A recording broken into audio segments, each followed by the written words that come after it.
ஆண்டாள் திருப்பாவை பாசுரம் 17.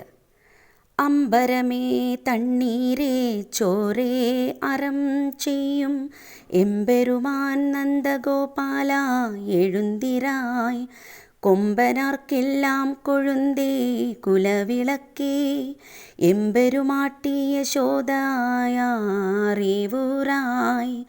அம்பரம் ஊடறுத்து ஓங்கி உலகளந்த ഉമ്പർക്കോമാനേ ഉറങ്ങാതെഴുന്തിരായ് ചെമ്പൊരു കഴലടി ചെൽവാ ബലദേവാ ഉമ്പിയും നീയും ഉറങ്ങേലോരെമ്പാവായ്.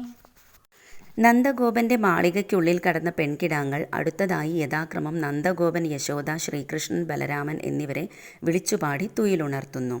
അടുത്ത പാസുരങ്ങളിൽ ശ്രീകൃഷ്ണ പത്നിയെയും അവളോടൊപ്പം ശയിക്കുന്ന ശ്രീകൃഷ്ണനെയും ഉണർത്തുന്നതിനാൽ ഇവിടെ ബലരാമനോടൊപ്പം ശ്രീകൃഷ്ണനെ വിളിച്ചുണർത്തിയതിന് 2 വ്യാഖ്യാനങ്ങളുണ്ട്.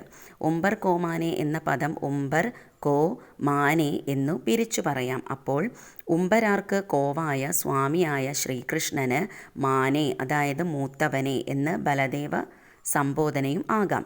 അല്ലെങ്കിൽ യശോദയെ ഉണർത്തിയതിനു ശേഷം അടുത്തതായി കണ്ട കുമാരനെ ശ്രീകൃഷ്ണനാണെന്ന് തെറ്റിദ്ധരിച്ചു വിളിച്ചു.